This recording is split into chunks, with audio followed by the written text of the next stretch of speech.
9 வசனம். அவர்கள் நாமங்களாவன ஊரின் குமாரர். 2 Kings chapter 4 verse 8 and 9. Sorry.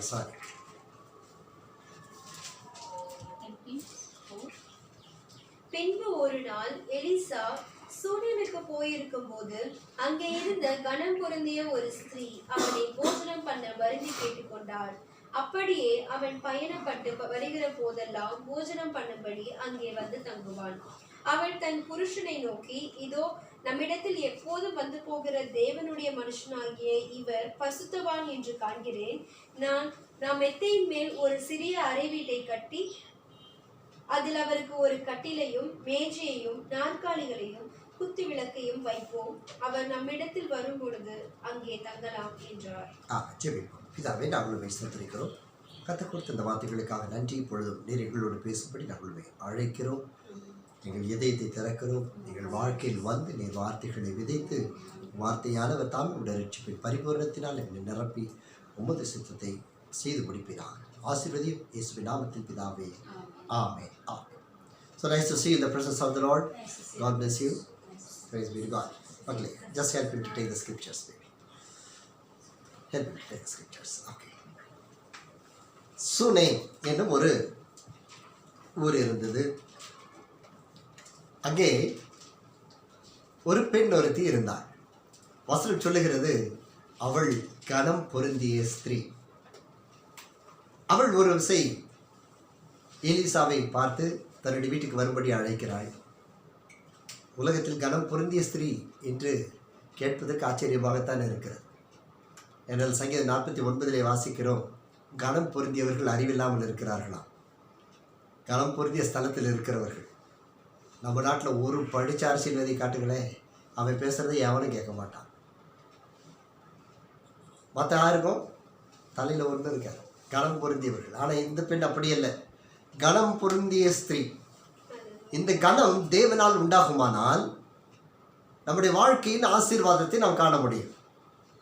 கனவீனத்தை உண்டு பண்ணுகிறது. அதாவது உலகத்தில் கனவீனத்தை கொண்டு வருவது, உலகத்தில் சொல்லுவார்கள் பெண் மண் பொன், பொன் பெண் மண்ணுன்னு சொல்லுவார்கள்.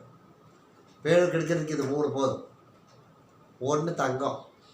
போன வாரம் ஒரு நண்பர் வந்திருந்தார், பேசிக்கிட்டே இருந்தேன், ஏன் சார் இவ்வளோ கஷ்டப்படுறீங்க சார்? அவருக்கு நான் இந்த பெரிய மாப்பிள்ளைக்கு பொண்ணுக்கு இந்த தடவை நான் 4 பவுன் செய்யணும் சார். அன்னைக்கே சின்ன மாப்பிள்ளை விசேஷத்தை வச்சுட்டான் சார், அவனுக்கு 4 பவுன் செய்யணும் சார். ஏற்கனவே அவங்க எனக்கு எல்லாம் செஞ்சுருக்காங்க, இப்போ செய்யணும்.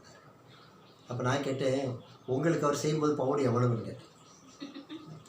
ஒரு பவுன் 3200 சார். இப்போ பவுன் எவ்வளவு? 45,000 ரூபா. ஏன் உனக்கு இதெல்லாம்? நான் சொன்னேன், accept Jesus Christ as your saviour. இயேசு கிறிஸ்துவை சொந்த இரட்சகராக ஏற்று இந்த சாபத்திலிருந்து கத்த விடுதலையாக்குவார்.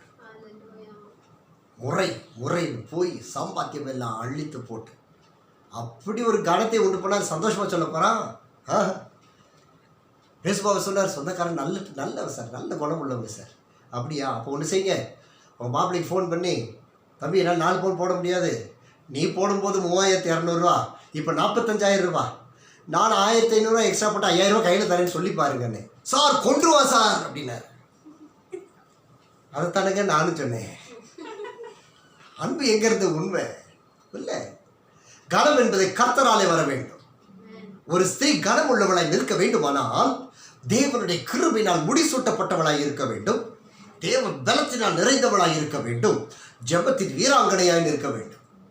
இந்த சுனேமியாள் கனம் பொருந்தியவள். அவள் ஜெபிக்கிறவளா என்று தெரியவில்லை, ஆனால் நிச்சயமாய் அவள் ஒரு நீதிமானாய் நாம் பார்க்க முடிகிறது. காரணம் என்ன? அவள் எலிசாவை பார்த்தாள். ஒரு ஊழியன் வருகிறார். வரும்பொழுது அவனை நம்ம வீட்டில் தங்க வைக்க வேண்டும் என்று அவனுக்கு ஒரு பிரியம் இருந்தது. நீங்கள் யார் சுனேமியார் மாதிரி டேடி போன வாரம் வந்துட்டு போனவருக்கு இடம் கொடுக்கலன்னு ஏதோ சைடில் அடிக்கிறேன்னு நினச்சிடாதீங்க. நான் ஜோம் பண்ணும்போது ஞாபகம் வந்துருச்சு, ஐயா பிள்ளைங்க எப்படி நினச்சிட போகிறாங்கன்னு. அப்படிலாம் இல்லை. எலிசாவுக்கு ஒரு கூடாரம் போனேன்னா பட்டணத்தில் ஊழியம் செய்ய வருகிறாருன்னு சொல்லி மேலே போய் அறையை போட்டாள். ஹஸ்பண்டை போய் சொன்னான், ஐயா மேலே ஒரு ரூம் போட போகிறேன், அதில் கட்டில் வைப்போம், அவர் பைபிள் வச்சு படிக்கிறதுக்கு ஒரு மேஜை வைப்போம், ஒரு குத்து விளக்கி வைப்போம், அவர் வரும்போது அங்கே தங்கிக்கிட்டோன்னு சொன்னார். அவ்வளவுதான். ஒரு நாள் எலிசா வந்திருந்தான், மேலே போய் தங்கி இருக்கிறான். தங்கி இருக்கிற பொழுது கீழே போய் அவள் இந்த சூடேமியாளை அழைச்சிட்டு வான்னு சொன்னார் கேயாசி இடத்தில். கேயாசி அவனுடைய வேலைக்காரன். கேயாசி போய் அழைத்து கொண்டு வந்தான். வந்த உடனே உனக்கு என்ன வேணுமோ, உனக்காக நான் ஆண்டவரிடத்தில் என்ன பேசணுமோ, ராஜாக்கிட்ட என்ன பேசணுமோ என்கிட்ட சொல்லு, சேனாதிபதி கிட்ட என்ன பேசணும்னாலும் சொல்லு. இதுதான் authority of a servant of God. நான் நீங்கள் என்னை போல உங்கள் ஊழியனாக இருக்க வேண்டும் என்று விரும்பவில்லை. என்னை போல் அழைப்பும் அபிஷேகம் பெற்று என்னை விட 1000 மடங்கு சிறந்த ஊழியர்களை நீங்கள் இருக்க வேண்டும் என்று தான் என்னுடைய. நான் ரொம்ப சுருங்கின ஆள், போதும் இந்த லெவல் போதும் நினைப்பேன். நீங்கள் அப்படி இல்லை, சாத்தான் அடித்து உடச்சிட்டு முன்னாடி போகணும். நான் போய் முதல்ல ஃபஸ்ட்டு ட்ரை பண்ணுவேன், கேட்டை திறக்க முடியுமா, பூட்டை இழுத்து பார்த்தா திறந்துருமா, இல்லை சைடில் ஆட்டிட்டு பார்க்கலாமா, கடைசி ஏறி குதிப்போன்னு பார்ப்பேன்.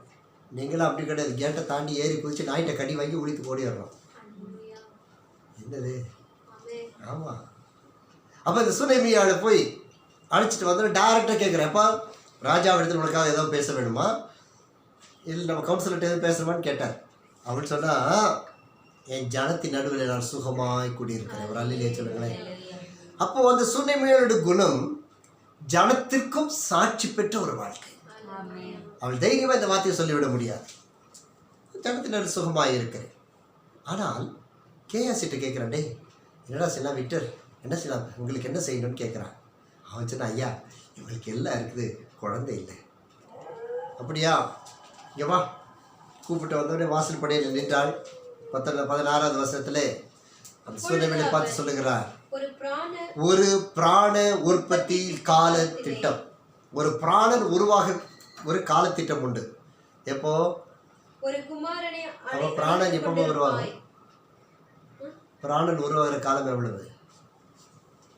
எல்லா ஸ்திரீகள் அது குழந்தை உருவாகிற நேரம். ஐ திங்க் 6.5 months அந்த ஹார்ட்டை துடிக்க ஆரம்பிக்கிறது. அது அந்த ஹார்ட்டோட நம்ம ஃபீலிங்கை உணர ஆரம்பிக்கிறது 6.5 மாதம். அந்த மூச்சு ஆக்சிஜன் உள்ளே போய் செயல்படுவது. ஆனால் சிறு வயதில் அது லைட்டாக பல்ஜாகிட்டே இருக்கும். நேற்று கூட அமேசி 8வது மாதத்தில் இருக்கும்போது ஹாஸ்பிட்டல் கொண்டு போயிருந்தோம். அக்கா வயிற்றில் ஸ்கேன் வச்சு பார்த்தாங்க. அங்கே பார்த்துக்கிட்டே இருக்கோம். இது தண்ணிக்குள்ளே கர்ப்பப்பைக்குள்ளே ஒத்தக்கண்ணில் அடி பார்க்குது. உடனே அங்கேருந்து நர்ஸை சொன்னிச்சு, வயிற்றுக்குள்ளேருந்து ஒத்தக்கண்ணை அடிக்கிற தரன்னு குத்துச்சு. குத்துறோன்னு ஒத்த கை திறந்துச்சு. திறந்துட்டு அப்படியே கொஞ்சம் ஃபோக்கஸ் பண்ணி அப்படி கீழே வரும்பொழுது இந்த ஹார்ட் 2 துபு துபு துபு துபுன்னு துடிக்குது. அந்த வீடியோ இருக்குது, நீங்கள் எல்லாம் பார்த்துருப்பீங்கன்னு நினைக்கிறேன். ரொம்ப ஆச்சரியம் 7வது மாதத்தில். ஆனால் ஃபுல் சரீரம் ஃபார்மாக இருந்தாலும் அதை நாங்கள் பார்க்க முடியல. ஆனால் ஹார்ட் நல்லா விடிச்சு துடிக்குது. ஒரு பிராண உற்பத்தி கால திட்டத்தில் நான் இடத்துல வருவேன். அப்பொழுது ஒரு குமாரனை அல்லேலூயா சொல்லுங்களேன். அணைக்கிற கரம் தான் ஒரு அல்லேலூயா. அணைத்து கொண்டு இருப்பாய். உடனே அவர் சொன்னா, தேவனுடைய மனுஷனாகிய ஆண்டவனே, உமது அடியாளுக்கு அபத்தம் சொல்ல வேண்டாம், தயவு செய்து இப்படிலாம் பேசாதிரியா, வேண்டாம், இப்படிலாம் என்னோடய விசுவாசத்தில் விளையாண்டு விடாதுன்னு நீ கிளம்பும். முதல்ல நீ சொன்ன தீர்க்க தரிசனம் சொன்ன டேட்டெல்லாம் மாறி போச்சு. இன்னும் ஆகஸ்ட் 8 நீர், ஆகஸ்ட் 10 நீர் வரணும் காணும். அவுட், வீட்டு வரும். அவர் போயிட்டான். ஆனால் திருப்பி வரும் பொழுது அங்கே ஒரு பிள்ளை இருந்தான். அவர் அல்லேலூயா சொல்லுங்களேன். அது பிள்ளை இருந்தது. அவளுக்கு வயது சொல்லப்படவில்லை. ஏன்னால் அவள் அபத்தம் சொல்ல வேண்டாம் என்று சொன்ன பொழுது அங்கே ஏதோ இருக்குது. ஒன்று அவளுடைய கர்ப்பத்தின் பிரச்சனையாக இருக்கலாம், அல்லது கணவர் இடத்துல பிரச்சனையாக இருக்கலாம், அல்லது இருவருக்கும் பெறத்தக்க பலமுள்ளவர்களாக இராது இருக்கலாம், அல்லது பாரம்பரிய சாபங்களாக இருந்திருக்கலாம். ஒருவேளை அவள் கர்ப்பம் செத்து போயிருக்கலாம், அல்லது மலடியாக இருந்திருக்கலாம். ஏதுவானாலும் சரி, எலிசாவினுடைய பார்வை பல கோணத்தில் செல்லவில்லை. Just one single shot. I will come and you will embrace the child. Over, நான் வருவேன், உனக்கு அது நடக்கும். That's all. அவள் அதை விசுவாசித்தாள். இந்த குழந்தை பிறந்தது. ஒரு காலம் வந்தது. ஒரு முறை அந்த குழந்தை போய் அறுப்பு வயல்வெளியில் இருந்தது. நல்லா யார் படிக்கணும், வீட்டில் போய் படிக்கலாம் எல்லாரும். ஓகே, வீட்டில் போய் படிக்க. அறுப்பு வயல்வெளியில் இருந்தாங்க. அப்போ குழந்தை சொல்லிச்சப்பா எனக்கு தலை வலிக்கு, தலை நோகுதுன்னு சொன்னான். உடனே வேலைக்காரங்களை கூப்பிட்டு போய் எங்கள் அம்மாட்ட விடுறான்ட்டாங்க. தலைவலியில் எங்கே வந்து சேரும்? அம்மாட்ட தான் வந்து சேரும். அதுக்கு தான் அம்மா. சில அம்மா அஜிச்சோ சில ஓவர் அம்மாவாக இருப்பாங்க. அந்த அம்மாலாம் நீங்கள் பார்த்துருக்கீங்கன்னு நினைக்கிறேன். அது சும்மா லேசாக தலைவலின்னு சொல்லும், அவ்வளவுதான். கூப்பிட்டு ஏறி அம்மியை வச்சு கொத்தி தலையை போட்டு இழுத்து பட்டை தேய்ச்சி காப்பி பொடி தேய்ச்சிடுவான். அதில் தான் அந்த பிள்ளை தலைவலி வருமோ தவிர இவ்வளோ நேரம் வந்திருக்காது. லேசாக தலைவலின்னு சொல்லியிருக்கேன். சூடாக உட்கார வச்சு நல்லா சூப்பராக. நிறைய பேருக்கு காஃபி போட தெரியாது, அதுதான் பிரச்சனை. ஒரு செஃப்பை வச்சுட்டு எல்லாத்தையும் சொல்லிட்டு இருக்கிறேன். அவர் உண்மைனாலும் பேச முடியாது, பேச வீட்டில் மாட்டிக்குவார். சில நல்லா பேஷ் நல்லா இருக்கு. சில சூப்பராக காஃபி போடுவாங்க. உட்கார வச்சு 2 நிமிஷம் ரிலாக்ஸ் பண்ண விட்டு அந்த ஸ்வெட்டிங் லேசாக இறங்கின உடனே சூடாக ஒரு காஃபி கொடுத்தீங்கன்னா தன்னால் தலைவலி இறங்கிடும். இதை செய்ய மாட்டாங்க. போட்டு அடித்து காலி பண்ணிடுவாங்க. இன்னும் ஒரு சிலர் இருக்குது, என்ன தலை வலிக்குதுமா, உனக்கு எப்போ பார்த்தாலும் ஏதாச்சும் உங்கள் அப்பா மாதிரி வலிச்சுக்கிட்டே கிடக்கும். அதோட விட்டாலும் பரவாயில்ல, போய் நான் உள்ள ஒன்று இருப்பார், அதுட்டு கேளு. யாரு அது? நான் புருஷன். உள்ள ஒன்று இருப்பார், அதுட்டு போய் கேளு. எதுக்கு அதுட்டு போனோம்? அது போனோடனே பாப்பா பேசாமல் இருக்குவா உட்காருன்னு சொல்லி ஒரு டேப்லெட்டை கொடுப்பாரு. ஏதாச்சும் ஒன்று இல்லை, அவன் போடுற காஃபி ஒரு நல்லா கூட இருக்கலாம், ஒரு அது கூட அனுப்புதான்னு தெரியல. அன்பின் வெளிப்பாடு இருக்கு. அப்படி அம்மாட்ட கொண்டு போப்பான்ட்டேன். தலைவலி எங்கே வந்துருச்சு? அம்மாட்ட வந்துச்சு. இப்போ இன்னொரு பெரிய தலைவலி. அப்படியே அவள் இருந்து மடியில் போட்டு மடியில் மதியானம் வரைக்கும் அந்த குழந்தை இருக்குன்னு அந்த தாய் எவ்வளோ அன்புள்ளவளாக இருப்பான்னு பார்த்துக்கோங்களேன். அன்பு பிள்ளைகளை என்ன ஊழியம் செய்யலாம்? எல்லாம் கணவன் இருக்கிறோம், வாலிபர்கள் இருக்கிறோம், தாய் இருக்கிறோம். தாயினோட அன்பு இன்றைக்கி தாய் அன்பு மாதிரி அன்றைக்கி இல்லை. வேத வசனத்தில் அப்படி இல்லை. நம்ம ஊரில் நிறைய தாயில், மதுரையில் நிறைய தாய் பேப்பரில் வந்திருக்காங்க, நீங்கள் பார்த்துருக்கீங்க. இன்றைக்கி வந்துட்டு இருக்காங்க. இது சொல்லப்படுகிற தாய் பாருங்கள், மடியிலே போட்டு மதியானம் வரைக்கும் மடியில் போட்டு அப்படியே நான் நினைக்கிறேன் ஜோம் பண்ணிகிட்டே இருக்கா, ஆண்டவரே பிள்ளைக்கு சரியாகட்டும். ஏன்னா ஏதோ கெஸ் பண்ணியிருக்கா. அந்த பிள்ளை அப்படி மரித்து போனது. நம்ம ஊரில் இந்த மதுரையில் எப்படி மற்ற ஊரில் எப்படின்னு தெரியல, இந்த மதுரையில் யாராச்சும் ஒருத்தர் செத்துட்டாங்கன்னா அந்த கிராமத்து ஏரியா ஒட்டி இருக்குது, ஊருக்குள்ளேயே சில கிராமங்கள் இருக்குது, ஊருக்கு உள்ளேயே. நாங்கள் முத்துப்பட்டின்னு ஒரு இடத்துல இருந்தோம். என் பேர் இருந்தால் மகனே ஓட்டு பெரிய ஸ்பீக்கரை போட்டு கற்று நாங்கள் சொல்லிடுறோம் யாரை இறந்துட்டாங்க. மற்ற ஊரில் அப்படி இருக்கான்னு தெரியல. அப்படி இப்போ கத்தி ஊரே அந்த நாளில் அள வச்சிருவாங்க மற்ற எல்லாரையும் சேர்த்து. இந்த லேடி பார்த்தா அப்படியே தூக்கி கொண்டு போய் கட்டில் வச்சுட்டு, எங்கே கட்டில் வச்சாலும் 21வது வசனம், அப்பொழுது அவள் ஏறி போய் அவனை தேவனுடைய மனுஷன் கட்டிலின் மேல் வைத்து அவன் வைக்கப்பட்ட அறையின் கதவை பூட்டி கொண்டு போய். See, this is faith. எப்போ சொல்லி ஊழியக்காரங்க யாரையும் கூட சொல்லிடாதீங்க. அவன் நல்லவனோ கெட்டவனோ, நம்ம பார்வைக்கு பிரியமானவனோ பிரியமற்றவனோ, ஏழையோ பிச்சைக்காரனோ பணக்காரனோ ஐஸ்வர்யவானோ, எல்லாம் தேவனுடைய பார்வையில் அவர் சமமானவர்கள். எந்த சூழ்நிலைகளும் எந்த ஊழியனையும் அவமானமாகவோ தாழ்மையாகவோ நம்ம பேசிவிடக்கூடாது. we have to be very careful. இவள் பிள்ளை செத்தவுடனே என்ன நடந்திருக்கணும்? பெஞ்சை கொஞ்சம் நடுவில் போட்டு நல்ல ஏலக்காய் பட்டையில் அந்த நாட்டு லவங்கம் எல்லாம் பார்த்தா போட்டு நல்லா ஸ்ப்ரே பண்ணி விட்டு மூடி வச்சுட்டாவது போயிருந்துருக்கணும். பயவில்லைக்கு விசுவாசத்தை பார்த்தீங்களா? அப்படியே தூக்கிட்டு போய் எந்த கட்டில் படுத்தா அற்புதம் நடக்கும்னு அவள் விசுவாசித்திருக்கிறான். தேவ ஊழியக்காரன் படுத்த இடத்துல நேராக சென்று ரூபை திறந்து எலிசா அவனுடைய கட்டில் போட்டான். போட்டுட்டு பார்க்குறாள், மூச்சு வச்சு பார்க்குறா, ஹார்ட்டில் காதை வச்சு பார்க்குறா. ஏன் எலிசாவோட டேபிள் ஆச்சு, இன்னும் எழும்பலையே. அவைக்கு பார்த்தா கையெல்லாம் தேய்ச்சி பார்த்தா, காலை பிடிச்சி தேய்ச்சி பார்த்தாள், ஒன்று அசையவில்லை. அப்போ யோசிச்சா டெஃபிலா 2 முடிஞ்சிச்சுன்னா எல்லாம் சரியாயிரும் நினச்சிட்டான். ஒரு ஆமைன்னு சொல்லு. அப்படியே போத்திட்டு ஹஸ்பண்டை போய் வா சேனை வச்சு கொடு, நான் நேராக தேவனோட மனுஷன் வீட்டுக்கு போயிட்டு வரணும்னு. ஏன் நீ போகணும்? யாரையும் வேலைக்காரங்களை அனுப்பலாமே. கிடையாது, ஒரு கழுதையோ ஒரு வேலைக்காரன் ஒருத்தர் அனுப்ப போதும். அவன் கேட்டால் எதுக்குன்னு சொல்லு. அவர் 23வது வருஷத்தில் இன்றைக்கி ஓய்வு நாளும் இல்லை, இன்றைக்கி அவர்கிட்ட இதுக்கு போகிறேன், அவருக்கு இன்றைக்கி ஜோம் பண்ணுறேன், இன்றைக்கி கெச்சமனையும் கிடையாது, ஒன்றும் கிடையாது, நீ பேசாமல் டக்குன்னு புறட்டு போகிறேன். அவர் சொன்னார், அவன் வார்த்தை எனக்கு ரொம்ப பிடிச்சிருக்கு, எல்லாம் சரிதான், நான் போகணும். உங்கள் ஹஸ்பண்ட் இப்படி பேசி பாருங்களேன், அடுத்த நாள் நோட்டீஸ் தான் வரும். எல்லாம் சரிதான், ஏன் நான் போகணியா? ஒரு டைவர்ஸ் கேஸ் ஒன்று ஹேண்டில் பண்ணோம். அப்போ அதில் போட்டு அமெண்ட்மெண்ட் பண்ணியிருக்காங்க. ஆஃபீஸுக்கு புறப்படும் போது அந்த பெண் ஓடி வந்து என்னங்க இன்றைக்கி ஆஃபீஸ் போகாதீங்கன்னு சொன்னால் கூட கேஸ் போடலாமா? எங்கே நம்ம நாட்டு அநியாயம் தாங்க.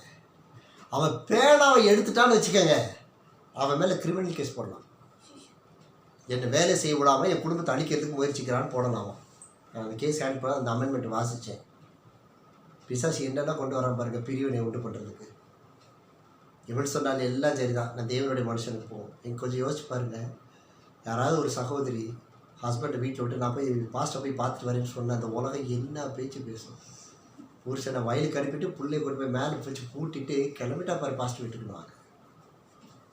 யாரையும் காதில் கண்டுக்காத. உன்னுடைய விசுவாசத்தில் நீ தரித்திருக்கணும். உன்னுடைய விசுவாசம் பலம் உள்ளதாக இருக்கணும். உன்னுடைய விசுவாசம் நம்பப்படாதவர்களின் உறுதி. நீங்கள் எதை இன்னைக்கு பார்க்கலையோ நாளைக்கு அதில் நின்று கொண்டு நீ தேவனை மகிமைப்படுத்த வேண்டும். யாராத்தே இன்று நம்மிடத்தில் ஒன்றுமில்லை, ஆனால் தேவனுடைய கிருபையிலும் வார்த்தையிலும் வசனத்திலும் பரிசுத்தத்தை நிலைத்திருந்தால் போதும், கர்த்தர் நமக்கு கொண்டு செல்ல வேண்டிய இந்த கண்மலையின் மேல் கொண்டு போய் நம்மை நிறுத்துவார். இவள் சேனை வைத்து கொடுத்தாள், கழுதை எடுத்துக்கொண்டு நேரே புறப்பட்டு போனாள். அங்கேருந்து பார்க்குறாரு எலிசா, அங்கே வர்றது சூனேபியல் மாதிரி இருக்கு, நீ போட டக்குன்னு. அது வெல்கமிங். சில வீட்டில் உள்ளே வந்து உட்காந்தா கூட என்ன வேணும் கேட்க மாட்டாங்க, பார்த்துருக்கீங்களா? இவன் அப்படி இல்லை, அங்கே வரும்போது பார்த்துட்டா, டேய் சூனேபியா வர ஓடு என்னன்னு பாரு. நேரே ஓடி போய் கேட்குறான், அப்பா இது நல்லா இருக்கியா, அவன் புருஷன் சும்மா இருக்காரு, பிரச்சனை இல்லையேன்னு. ஆனால் அவள் 26வது வசனத்தில் கடைசி வார்த்தை சொல்லுகிறாள், அதற்கு அவள் சுகம்தான். என் பிள்ளை எப்படி இருக்கான்? ஏன்னா அவன் படுத்திருக்கிறது எங்க? தேவனுடைய மனுஷனுடைய கட்டல் இல்லை. அவர் அல்லேலூயா. சுகம்தான் சொல்லிவிட்டு ஓடி வந்து கேஎஸ்சி பார்க்கல. ஏன்னா சில கேஎஸ்சிலாம் இருக்குது, அதை வந்து ஒழுங்காக இல்லாதனால யாரும் நிறைய பேர் மதிக்க மாட்டாங்க. அதாவது ஊழியத்துக்கு கூட வரும்போது நிறைய பேர் நீங்கள் சில ஃபேஸ் பண்ணியிருக்கீங்களான்னு தெரியல எனக்கு. பாஸ்டருக்கு கொடுக்குற அதே கணத்தை ஊழியக்காரன் கொடுக்க மாட்டாங்க, கூட வர்றவங்களுக்கு கொடுக்க மாட்டாங்க. பாஸ்டருக்கு டேபிள் எடுத்து போடுவாங்க, தம்பி நீ இப்படி உட்காந்து கட்டு பாடுவாங்க. அது நீங்களாம் அக்செப்ட் பண்ணிக்கிடணும். நான் ரொம்ப அக்செப்ட் பண்ணியிருக்கிறேன். கேசி விட்டு நேராக ஓடி போய் தேவன் மனுஷன் காலை பிடிச்சிட்டு அவள் அப்படியே அழுதான். அப்போ தீர்க்கதரிசி சொல்கிறாரு, அவளை விட்டு விடு, கர்த்தர் எனக்கு காண்பிக்காமல் மறைத்து வைத்தார். எங்கே என்னமோ நடந்திருக்கு, ஆண்டவர் எனக்கு சொல்லலை. நிறைய பேர் ஃபோன் பண்ணி டேரெக்டாக கேட்குறீங்க, ஆண்டவர் எனக்கு உங்களுக்கு எதுவும் சொல்லலையா? சொன்னாருப்பா. என்ன சொன்னார்? நீ மடந்திருப்பு இன்னும் நல்லா ஒழிஞ்சுன்னு என்று சொன்னார். அது இல்லை டாடி, என்னை பற்றி எதுவும் சொன்னாரா? சொல்லலைப்பா. ஏன் சொல்லலை? நீ பாத்திரத்தை சரியாக வச்சுருந்தீங்கன்னா சொல்லியிருப்பார் ஒருவேளை. அல்லது உங்ககிட்ட வந்து நின்று பேசணும்னு எதிர்பார்த்துருப்பாரு.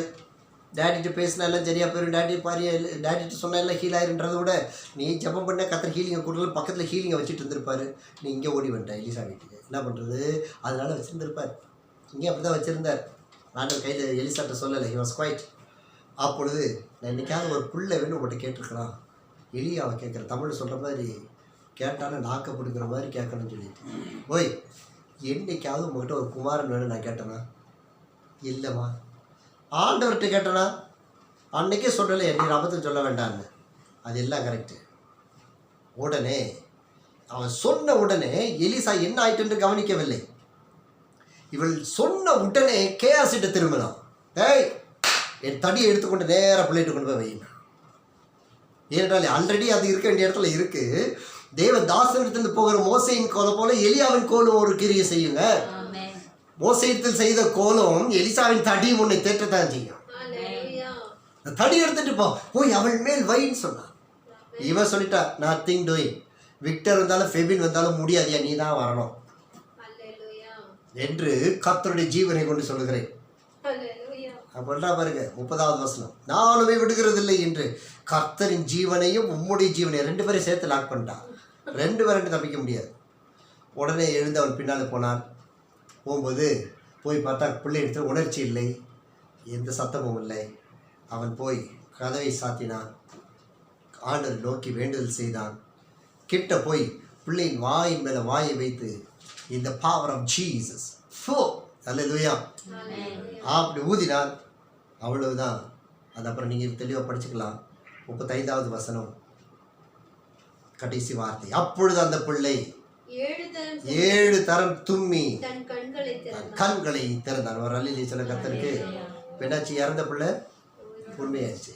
இது புராணம் அல்ல, நாம் கேட்டுக்கொண்டிருக்கிறது மனிதனால் எழுதப்பட்ட புராணங்கள் அல்ல.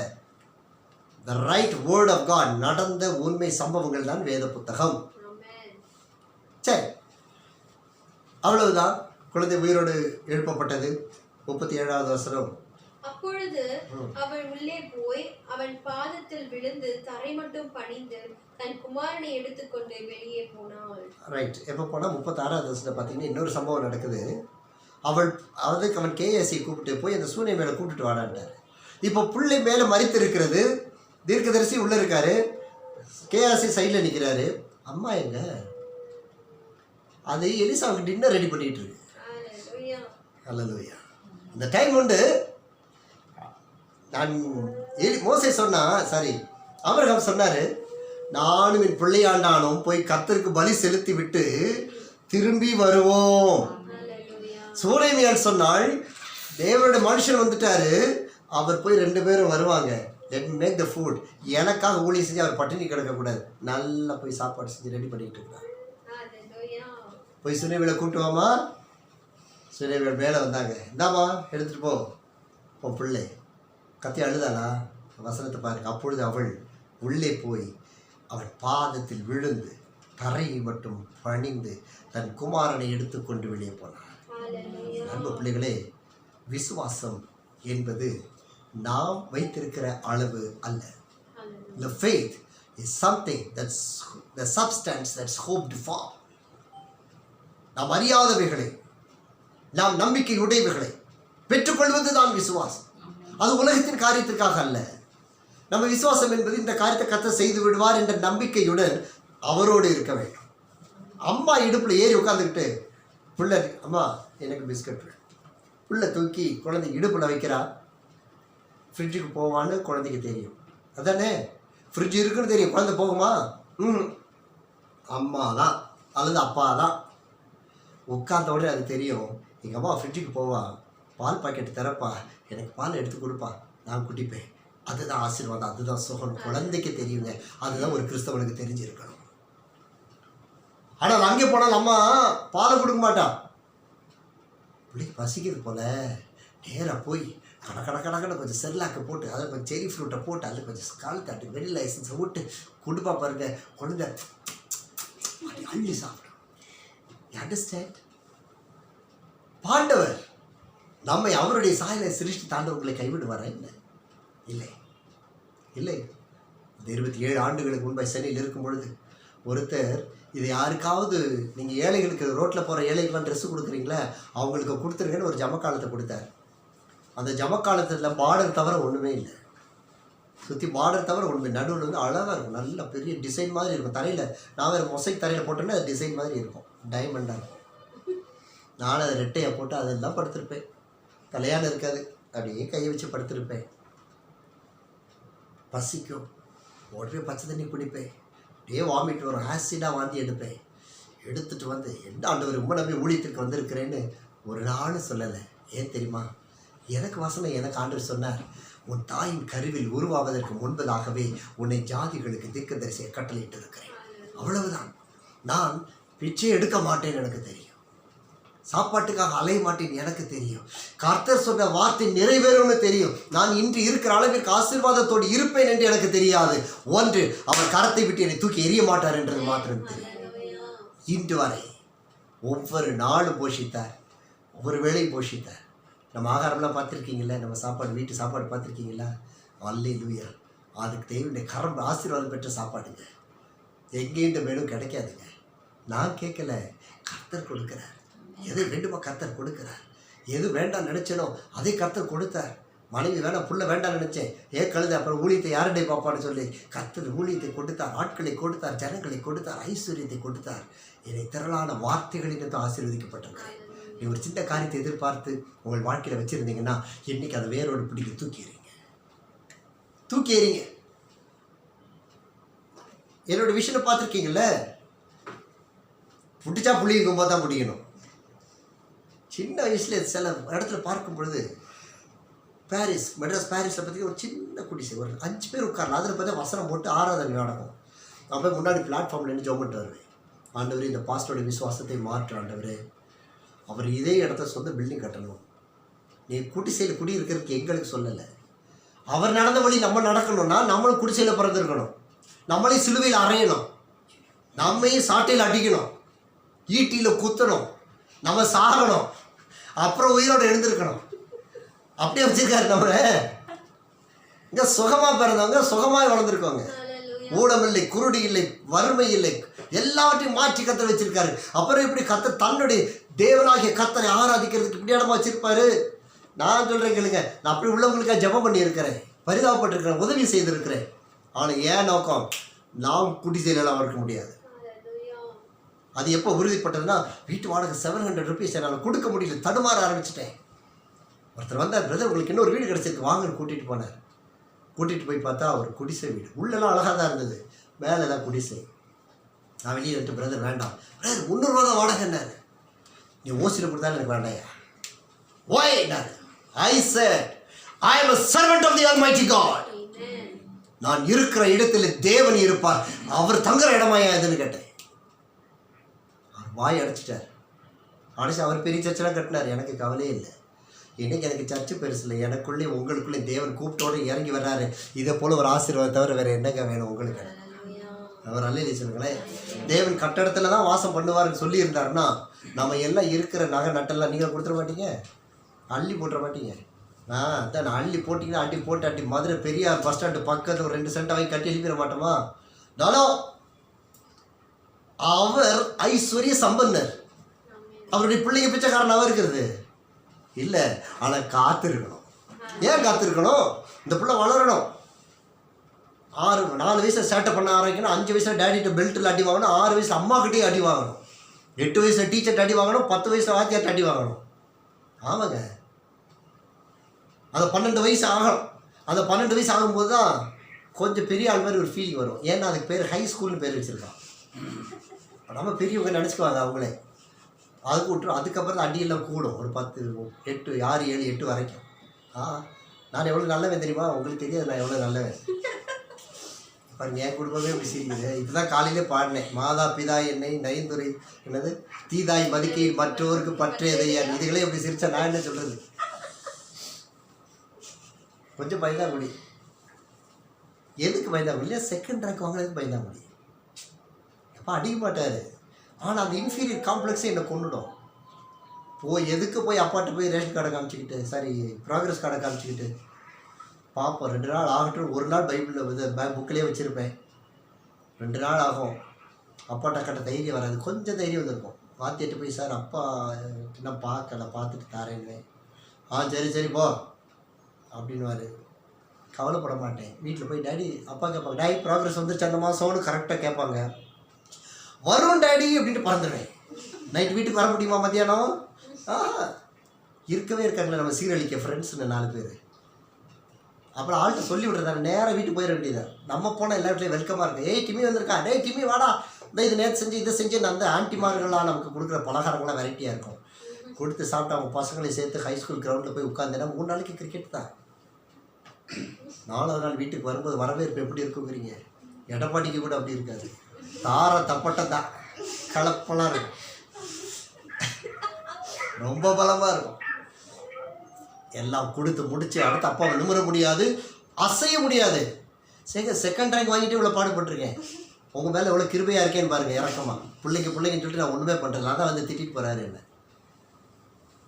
ஆனால் சாயந்தரம் ஆனால் வேத புஸ்தகம் ஃபேமிலி ப்ரேயர் வரும். அப்பா பாட்டு பாடும்போதே கண்ணெல்லாம் கலங்க ஆரம்பிக்கும். அப்புறம் ஒரு வேத புஸ்தகத்தை இருந்து அந்த வசனத்தை வாசின்னுவார். வாசித்து முடிச்சு ஐம் சாரி அப்படின்ன உடனே ஒரு அரவணைப்பு கிடைக்கும் பாருங்க. அந்த உடம்பெல்லாம் இருக்க தழும்பெல்லாம் ஆறி போயிடும் அந்த ஊர் அன்பு. அப்போது அப்படி உலகத்தின் அன்பு இவ்வளவு பெருசுனா, தாயின் வயிற்றில் உருவாகி இருக்கும்போது கர்த்தர் உன்னை என்னை பிரித்து வச்சிருக்காரு. உங்களை கைவிடுவாரா என்ன? ஒன்னே ஒன்று, எனக்கு கர்த்தர் இதை கொடுப்பார் அதை கொடுப்பார் நினைக்காதீங்க.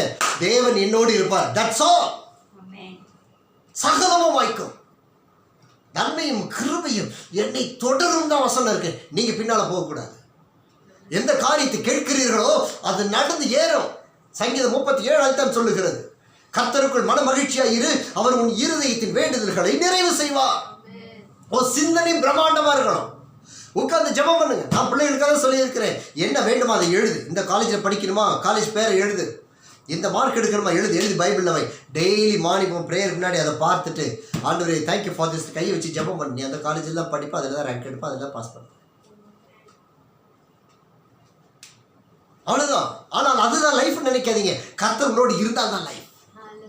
என்னுடைய முயற்சி அல்பம், மலையாளத்தில் அல்பம், கொஞ்சம். ஆண்டவரே ஒரு சென்ட் இடம் கொடுத்தீரானால் அந்த குடநகரை நான் வைத்து ஓட்டி விடுவேன் ஆண்டவரே. 3 மாடி போட்டு விடு, இது ஆண்களுக்கு, அது பெண்களுக்கு, அது அவர்களுக்குன்னு வச்சிருவேன் ஆண்டவரே. நான் அவரே சிரிச்சார், ஜான் தாமஸ் கூட. எதுக்கு அவங்களுக்கு இவ்வளோ பெரிய இடம் கேட்டார். என் கண்ணு பெருசுங்க, என் தரிசனம் எவ்வளோ பெருசு அவ்வளோ பெருசு என் கண். கொடுத்தா 2 ஏக்கர் எல்லாம் தேவையில்லை. ஒரு அல்லேலூயா. எங்கள் ஊழியத்தை நினச்சி பாருங்கள், நான் கேட்டது என் கண்ணு சின்னதாக இருந்ததுன்னா இன்றைக்கி மதுரையில் நாங்கள் 5 பேரோ 6 பேரோ 10 பேரோ கூட உட்காந்துருப்போம். அவ்வளோதான். அந்த 10 பேரோட சுருங்கி போயிருப்போம். இன்னைக்கு இத்தனை 16 17 செல்லுக்கு போகிறது பிரச்சனை இல்லை. எத்தனை டிஸ்ட்ரிக்டில் நின்று ஜெபம் பண்ணிட்டு வரோம் பாருங்க. எத்தனை மாவட்டம் ஆசீர்வதிக்கப்படுது. நினையாத அற்புதங்களை கர்த்தர் செய்ய வல்லமை உள்ளவர். உன் விசுவாசத்தில் பலம் உள்ளவங்களா நீ இருக்க வேண்டியதான் தேவனோடு. எப்படி பிரதர் இருக்கிறது? காலை இதுதாங்க தேவன். யோவான் 1ஆம் அதிகாரம் 1ஆம் வசனம் அதைத்தானே நமக்கு சொல்லுகிறது. ஆதியிலே வார்த்தை இருந்தது, அந்த வார்த்தை தேவனாய் இருந்தது, அந்த வார்த்தை தேவனிடத்தில் இருந்தது. அதுதான் கர்த்தருடைய ஆவியானவர் நம்ம இடத்துல வர முடியாது. He is so very great. நாம் பார்க்க முடியாது. Because he is so great. ஒரு சின்ன கண்ணு தூங்கிட்டு இருப்ப லைட் போட்டு தாங்க முடியலையே நமக்கு. அவர் வந்து தாங்க மாட்டோம். அவர் வரும்பொழுது அவர் நீங்கள் நானும் பார்க்க போகிறோம். His God. You cannot see him. In spirit you can see him. உங்கள் ஆவியில் நீங்கள் அனுபவத்துக்குள்ள வரும்பொழுது நீங்கள் அவரை தரிசிக்க முடியும். எப்படியா கூலிங் பேப்பர்லாம் ஒட்டி நீங்கள் பார்க்குற பாருங்க. அது மாதிரி நம்முடைய கண்கள் எவ்வளவு தாங்குமோ அந்த பிரகாசத்தில் வந்து அவர் உங்களோட பேசுவார். இதெல்லாம் ஒன்றும் உங்களுக்கு குறைவுபடாது. உங்கள் பிள்ளைகள்லாம் சீமாட்டிகளாக இருப்பாங்க. உங்கள் குடும்பம் ஆசீர்வாதமாக இருக்கும். உங்களுடைய விசுவாசம் மாத்திரம் இந்த ஆண்டவர் மேல் வைத்து விடு. உலகத்தில் இந்த பொன் பெண் மாது சீரட்டு பீடி புயல் எதிர்னால் தூக்கி எறிய நாமத்தினால சொல்லுங்க, I am going to leave a clean life for Jesus. நான் வாழ்வேன். எல்லா வித பாவங்களையும் ஆண்டவருடைய சமூகத்தில் பொய்யும் பெருசில் விபசார வேசித்தனமும் எல்லாமே ஒன்றுதாங்க. ஐயப்பா சாரி பாஸ்டர், நான் பொய் சொல்லிட்டேன். இன்னொரு எத்தனை பேர் நான் பேச்சு வாங்கியிருக்கேங்கிறீங்க. இல்லை அவங்கள்ட்ட தான் பேசுகிறீங்கன்னு இருக்காங்க. அவங்கள்ட்ட தானே பேசணும். அந்த வயசில் கொஞ்சம் தைரியம் இருந்துச்சு. மெரினா பீச்சில் உட்காந்துருக்கும் போது வந்து காசு கேட்பாங்க, இல்லை வேறு மாதிரி விஷயத்தில் கூப்பிடுவாங்க. ஏய் எவ்வளோ உட்காரு தைரியமாக. ஏன்னா கையில் மடியில் பைபிள் இருக்கும், கோட் போட்டிருப்பேன். உட்காருன்னு எதுக்கணும், உன்கிட்ட பேசணும்னு ஓடிடும்.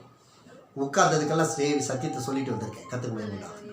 அதுக்கே பேர் கட்டிட்டாங்க. பாஸ்ட்டுக்கு பொழுது போகிறோன்னா பீச்சுக்கு போயிடுவாரு. என்ன வேணாலும் பேசுகிறேன். இன்னைக்கு என் மேலே இருக்க கிருபை உன் மேலே இல்லையே. பயப்படாதீங்க. தாயின் கருவில் உருவாகும் பொழுது தெரிந்தெடுத்த கர்த்தர், பிராண உற்ப திட்டத்தை காலத்தை துவக்கிய கர்த்தர், உன் விசுவாசத்தை துவக்கிய உன் தேவனாகிய கர்த்தர், அன்பின் சொரூபி, தன்னுடைய குமாரனுடைய ஜீவனை உங்களுக்கு என்று ஈந்தவர் உங்களை ஒரு பொழுதும் கைவிடுவது இல்லை. எழும்பு மகனே, இதுவரைக்கும் வீட்டில் குதிரையில போனதில் போங்க, ரதத்தில் ஏறு, வேகமாய் ஓடு, வார புல்லட்டை எடு, சுத்து 20 கிலோமீட்டர் சுத்து, ஒரு நாளைக்கு 10 கிலோமீட்டர் புதிய டைரக்ஷன் போங்க. மினி பஸ் எடு, ஒரு 5 கிலோமீட்டர் போ, நின்று ஜெபம் பண்ணிட்டு வா, பிரேயர் வாக் போகும், ஏரியாவை சுத்தி நட, எல்லாத்தையும் இழுத்து கொண்டு வந்து கர்த்தர் போடுவார். அதற்காக நீ நான் அழைக்கப்பட்டு இருக்கிறோம். வாசிக்கலாம். 1 யோவான் 5ஆம் அதிகாரம் 4ஆம் வசனம், கடைசி பகுதியில் 1 யோவான் 5:4. தேவனால் பிறப்பதெல்லாம் உலகத்தை ஜெயிக்கும். தேவனால் பிறப்பது எல்லாம் உலகத்தை ஜெயிக்கும். நம்முடைய விசுவாசமே உலகத்தை ஜெயிக்கிறது. நம்முடைய விசுவாசமே உலகத்தை ஜெயிக்கிற ஜெயம். Read it in English. For whatever is born of God overcomes the world, and this is the victory that has overcome the world. Hallelujah. This is the victory of those who have overcome the world. எல்லா கையில் அசைச்சு கர்த்தர் சொத்த சொல்லுவேன். தேவனால் பிறந்ததெல்லாம் உலகத்தை ஜெயிக்கும். ஆமென் சொல்லுவேன். அப்ப நான் தேவனுடைய பிள்ளையில பிறக்கலை பிரதர், நான் ஹிந்துவால பிறந்தேன். இதுக்கு பேர் என்ன பண்றது? ஆண்டவர் மதத்தை உருவாக்குறவர் அல்ல. ஹிஸ்டரியில் பார்த்தீங்கன்னா எழுதியிருப்பான், Jesus Christ came to establish his கிறிஸ்டியானிட்டின்னு இருக்கும். இயேசு கிறிஸ்து கிறிஸ்தவ மதத்தை ஸ்தாபிக்க பிறந்தார்னு இருக்கும். அதெல்லாம் பார்த்தீங்கன்னா ரொம்ப அப்போவே சிரிப்பு வரும். என்ன முட்டாள்தனமாக எழுதி வச்சிருக்கானுங்க, அவனுக்கு தெரியாது. தீங்குனாலும் தேவனால் பிறந்தவர்கள். எப்படி பிரதர்? உலக தோற்றத்துக்கு முன்பதாகவே அவர் பேர் எழுதி வச்சுட்டாருங்க. இது பேர் பாலா, ஏழை சிட்காட் வைப்பாரு, அது இங்கே காலி ஆயிரும், அவர் விசாலமாக வைக்கணும், விசுவாசத்தில் எல்லாவற்றையும் பெற்றுக்கொள்ளுவார்னு எழுதி வச்சிருக்காருங்க. இங்கே ஒருத்தர் பிறப்பான், நல்லா ஐஸ்வர்யமாக இருப்பான், இவன் பணத்தை கொடுத்தா ஏமாந்துடும், அதனால இவனை போட்டு அடிச்சு தாளிக்கணும். அது பேர் டிமத்தின்னு வச்சிருந்தாரு, தாளிச்சார். என்ன இன்னைக்கு பணம் எவ்வளோ யாருக்கு 1 கோடிக்கு ரூபா 10 கோடி கொண்டு வந்து வச்சாலும் என்னது 10 கோடி தானே, இதில் என்ன இருக்கு அவனுக்கு நினைக்கிற அளவுக்கு கர்த்தர் மாற்றிட்டார். அவர் அல்ல பெருமை நான் பேசலைங்க, கர்த்தர் உயிர்த்திற்கு சாட்சியை பேச விரும்புகிறேன். டோன்ட் வரி, ஒரு சாப்பாடு குறைவுப்படாது. உன் பிள்ளை தான் நான் சேர்த்து வச்ச பிள்ளையை படிக்க வச்சுட்டு இருக்கிறேன் இல்லை, இப்போ தான் இப்போ சேர்த்து ஆசீர்வதிக்கிறவங்களே இப்போ தான் வளர்ந்துட்டு இருக்காங்க. ஃப்ளெக்ஸ்லேயும் எல்ஆர்எஸ்லேயும் அங்கங்கே வளர்ந்துட்டு இருக்காங்க. வளருங்க, நல்ல ஊழியக்கார பிள்ளைகளை படிக்க வைக்கிறதுக்கு ஆண்டவர்கிட்ட பேசுங்க. ஆண்டவர் ஒரு பிள்ளையாவது நான் வருஷம் படிக்க வைக்கணும் ஆண்டவர்னு சொல்லுங்கள். ஏழை விதவைகளை சப்போர்ட் பண்ணுங்கள், எல்லாம் கொடுங்க, நல்லா அள்ளி கொடுப்போம். வளர்ந்துகிட்டே இருங்க. நீங்கள் அள்ளி தூவ கத்தவங்களை வளர்த்து கொண்டே போவார். ஒரு நாள் கத்தர் கைவிட மாட்டார். தேவனால் பிறப்பதெல்லாம் உலகத்தை ஜெயிக்கும் உங்கள் விசுவாசமே. எல்லாம் சொல்லலாமா? உங்கள் விசுவாசமே உலகத்தை ஜெயிக்கிற ஜெயம். உலகத்துக்கு இவ்வளோ பெருசாக நம்ம கடை, இவ்வளோ பெருசாக நம்ம வீடு, இவ்வளோ பெருசாக. ஆனால் உலகத்தையே ஜெயிக்கக்கூடிய ஆண்டவர் உங்களுக்குள்ள எனக்குள்ளாக எழும்ப முடியுமா? கத்துக்கா போராட விரும்புகிறீங்களா? பலத்தோடு அதிகாலை எழுந்து ஜெபம் பண்ணி வேத வசனத்தை வாசிச்சுட்டு, this day is yours Lord, என்னை காத்துக்கொள்ளும், என் ஆத்மாவை காத்துக்கொள்ளும், எல்லாவற்றிலும் நீர் மகிமைப்படும்படி என்னுடைய விசுவாசம் அந்த சூழ்நிலையால போல இருக்கணும் ஆண்டவரே. எல்லாம் செய்கிறதெல்லாம் தமிழ் பாஷையில் எசக்க பிசக்கத்தான் செஞ்சான். குழந்தை தரேன்னு சொன்னோடனே ஒன்று தேவையில்லைன்ட்டா, அவன்கிட்ட கேட்டேனான்ட்டா. குழந்தை இறந்த உடனே புருஷன்கிட்ட போய், ஐயா நான் போய் அவரை பார்த்துட்டு வரேன் அப்படின்னு அவன் காரியத்தை விலைக்கு சொல்லவே இல்லை. ஐயா பையன் சேர்த்துனா நீ கொஞ்சம் பார்த்துக்க, பக்கத்தில் ஈக்கி உட்காந்துற போது கொஞ்சம் வீசிட்டுவான்னு சொல்லவே இல்லை. நீ போய் வயலில் வேலையை பாரு, வேலைக்காரனா அங்கே வேலைக்காரி வேலை பார்க்கட்டும், நான் போய் நான் அவனை பார்த்துட்டு வரேன். அவன் பண்ணுறதை பார்த்தீங்களா? போகிற வேலைக்காரன் ஓடி வர்றான். கொஞ்சம் யோசிச்சு பாருங்கள். நான் யாரை முன்னாடி வரும்பொழுது விக்டர் அனுப்பி என்னன்னு கேளுங்கன்னு சொன்னால் விக்டர்கிட்ட பேச மாட்டிங்களா? என்னாச்சு டேடி, என்னாச்சு, என்ன கேட்பீங்களா இல்லையா? அவனே தள்ளிட்டான். விக்டராவது பக்டராவது போல. நான் போகிறேன், நேராக போய் அங்கே போய் காலை பிடிச்சிக்கிட்டான். எந்திரிச்ச உடனே உனக்கு என்ன வேணும்? என் நிலைமை சரியில்லையா, ஆண்டவர்கிட்ட பேசலையா, 7 கேள்வி கேட்டுக்க வேண்டாமா? போட குழந்தை கட்டுறான். என்ன அபத்தம் சொல்லான்னு சொன்னா தீர்க்கதரிசி ஞானத்தை பார்த்தீங்களா? கிளம்பிடான்ட்டே, நீ போடா, நீ தடி எடுத்துகிட்டு போடான்ட்டார். ஏன்னா இவருக்கு தெரியும் இவர் தடி கிரிய செய்யுங்க. ஏன்னா எலிசா மரித்து 1 வருடம் கழித்த பின்பு அவர் அடக்கம் பண்ண இடத்துல கொண்டு பாடியை போட்டாங்க. அப்படி அவன் உயிரோடு எழுந்துட்டான். இது அவள் அறிந்திருந்தான் பாருங்க. எலிசா தன்னோட அழைப்பை அழிந்திருந்தான். இப்போ நம்மெல்லாம் தடி வச்சுக்கிட்டு இருக்கோம். நம்ம தடி இன்னைக்கு உயிர் தள்ளணும். அது ஆரோனின் கோலும் எலிசாவின் தடியுமா இருக்கணும். ஒரு ஆளில் சொல்லமா? அவ்வளோ நம்ம எல்லாமே எசகு பசங்க தான். நேராக போய் ரூமை திறந்து விட்டு உட்காந்து 4 தடவை அழுதுருந்தா எலிசா பார்த்து, ஆண்டவரே பாவாண்டவர் அழுதுகிட்டு இருக்கா கொஞ்சம் இல்லை, நீ உன் வேலையை பாரு, நான் என் வேலையை பார்க்குறேன்.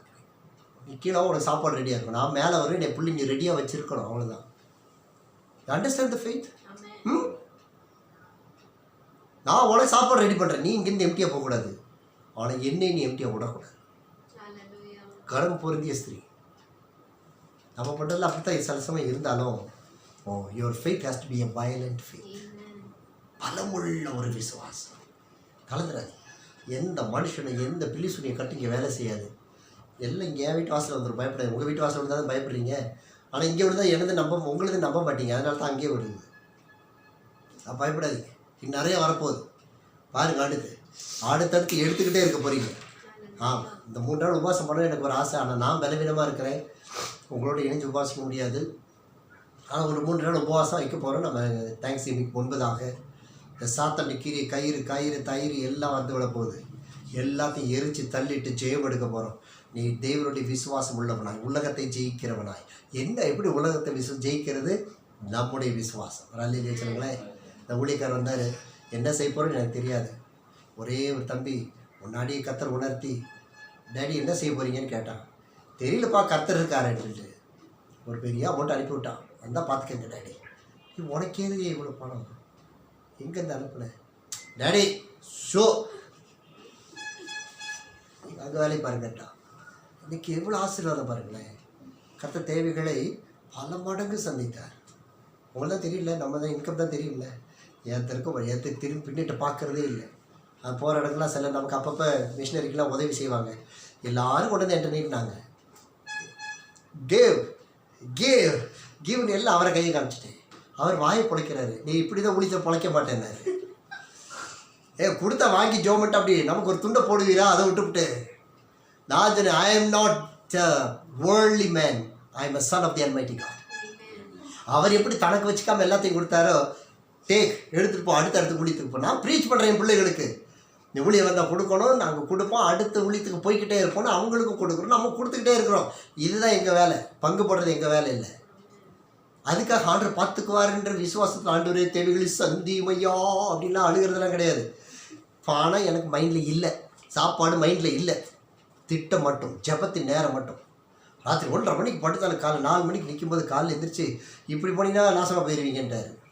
யார் சொன்னா? இப்படி தான் 26 வருஷமாக ஜோம் பண்ணிட்டு இருக்கேன், அதனால தான் பலம் உள்ளவனா இருக்கிறேன். தீர்மானத்தை பண்ணுங்க. அதிகாலை சீக்கிரம் படுக்கிற நேரத்தை முதலாவது தீர்மானம் பண்ணுங்க. காலை எழுந்திருக்கிற நேரத்தை தீர்மானம் பண்ணுங்க. தேவனோடு துவங்குங்கள். உன்னுடைய விசுவாசம் உலகத்தை ஜெயிக்கும். அப்பா அம்மாலாம் ஒன்றும் பெருசே இல்லை, பொசுக்குன்னு எல்லாம் உள்ள வந்துடுவாங்க. திருப்பி வந்து உள்ள பார்த்து சிரிக்கிற மாதிரி இருந்துக்கக்கூடாது. இந்த விசுவாசம் இதையே இந்த கழுதை இவ்வளோ நாள் இப்படி உள்ள வச்சுருந்துச்சு அப்படின்னு கேட்பாங்க. ஏன்னா அவ்வளோ தூரம் நம்ம ஜெபம் பண்ணியிருக்கோம். விசுவாசத்தோடு போவேன். இந்த வாரத்தில் சாத்தானுடைய தலையை கிள்ளி எறியணும். ஒரு அல்லையே சொல்லுங்களேன். இந்த காடையெல்லாம் வெட்ட மாட்டாங்க, பார்த்துருக்கீங்களா? சொல்லியிருக்கேன் உங்களுக்கு. அப்படி கிள்ளி தூக்கி எரிஞ்சிட்டு அவன் வேலையை பார்ப்பான். எனக்கு கனிபால் அப்படின்னு ஒரு ஃப்ரெண்டு இருந்தான். கோழியை உயிரோட வச்சே முடியலாம் எடுத்து விடுவான். வலிக்குண்டான்னா, பேசாமல் இருடா, நான் பார்த்துக்கிறேன், தண்ணி வேணாமா, உங்கள் வீட்டில் தண்ணி இருக்கு, எங்கள் வீட்டில் தண்ணி இல்லைன்னு அப்படியே முடியலாம் எடுத்துட்டு படுவாய் கிள்ளி எறிங்க சாத்தாங்க. ஒரு அலையிலே சொல்லுங்களேன். இந்த வருஷம் சாட்சியாயிடும். உன்னுடைய ஜெப வாழ்க்கையில் நீ ஜெயிக்கணும், உன்னுடைய உலகத்தில் ஜெயிக்கணும், குடும்பத்தில் ஜெயிக்கணும், உன்னுடைய பணத்தில் ஜெயிக்கணும், ஐஸ்வர்யத்தில் ஜெயிக்கணும். பணம் எல்லாம் ஜெபிக்கக்கூடாது, அதெல்லாம் பின்னாடி வரும். ஒரு அலையிலே சொல்லுங்களேன். இல்லாதவைகள் இருக்கிறவர்களை காண்கிற கர்த்தர், உன்னுடைய விசுவாசமே உலகத்தை ஜெயிக்கிற ஜெயம். எல்லாம் எழுது. 2 கண்களை மூடி 2 கரங்களை விரித்து, ஆண்டவரே என்னுடைய விசுவாசத்தை பலப்படுத்தும். I will be the successful person in Jesus name. சொல்லுங்க, என்னுடைய குடும்பம், என்னுடைய மிராக்கிள்ஸ், என்னுடைய ஊழியத்தின் பகுதி is going to be successful. நல்ல கைகளை திறந்த கண்களை மூடி ஆண்டவர்கிட்ட பேசுங்களேன். ஒரு நிமிஷம் என்ன பேசணுமோ பேசுங்க. சொல்லுங்க, ஆண்டவரே நான் விசுவாசத்தை பலப்பட வேண்டும். நான் சந்திக்கிறேன் ஆண்டவரே. நான் இனி இந்த உலகத்துக்கு பின்பா என்ன ஓட மாட்டேன். என்னுடைய தாழ்வில் நான் இறங்கி விட மாட்டேன். விசுவாசத்தில் தோற்று போய் விட மாட்டேன். I am going to be the man of faith, the woman of faith. Hallelujah. உன் ஜெபத்தை கத்து கேட்கிறார். பேசுங்கள் ஆண்டவரே.